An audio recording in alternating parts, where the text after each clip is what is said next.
సుందరవనంలో టక్కరి అనే నక్క ఉండేది. ఎప్పుడూ తన గురించి గొప్పలు చెప్పుకునేది. ఒకసారి జంతువుల సమావేశంలో ఎలుగుబంటి, మిత్రులారా, పరుగులో చిరుతపులిని, దూకడంలో కోతిని, పాడటంలో కోకిలను, నాట్యంలో నెమలిని మించినవారు లేరు అంది. దానికి అక్కడున్న జంతువులన్నీ అవునంటూ అభినందించాయి. కాని టక్కరి మాత్రం, వాటిలో గొప్పదనం ఏముంది కాని టక్కరి మాత్రం, వాటిలో గొప్పదనం ఏముంది ఆ కోతిలా గెంతలేమా ఏంటి అంది. ఆ మాటలు విన్న ఎలుగు, మనం దానిలా దూకలేము. అది చెట్ల కొమ్మల మీద అటునుంచి ఇటు, ఇటునుంచి అటు దూకుతూనే ఉంటుంది అని జవాబిచ్చింది. కోతి చెట్ల మీద దూకడం గొప్పైతే, నేలమీద దూకే నేను కూడా గొప్పే కదా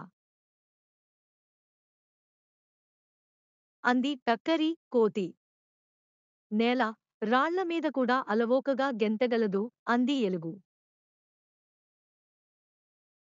దాంతో నేను గెంతగలనంటూ ఎంత వారించినా వినకుండా, జంతువులన్నీ చూస్తుండగానే పెద్ద బండరాయి మీద నుంచి ఇంకో రాయి మీదకు దూకింది టక్కరి. వారించినా వినకుండా, జంతువులన్నీ చూస్తుండగానే పెద్ద బండరాయి మీద నుంచి ఇంకో రాయి మీదకు దూకింది టక్కరి. పోవడంతో ఒళ్లంతా గాయాలయ్యాయి. తట్టుకోలేక అరవడం మొదలుపెట్టిందది. ఎలుగు దానికి వైద్యం చేసి చెబితే విన్నావా?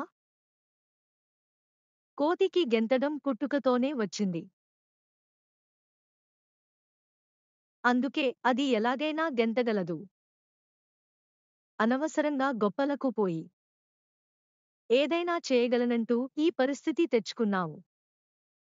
ఇతరుల గొప్పతనాన్ని మనం అంగీకరించాలి. వాళ్లను అనుసరించాలనుకుంటే అందులో మనం ఎక్కువగా సాధన చేయాలి. అప్పుడే విజయం అందులో మనం ఎక్కువగా సాధన చేయాలి. అప్పుడే విజయం సాధించగలం అంది. తప్పు తెలుసుకున్న నక్క అప్పటినుంచి గొప్పలు చెప్పుకోవడం మానేసి బుద్ధిగా ఉండసాగింది.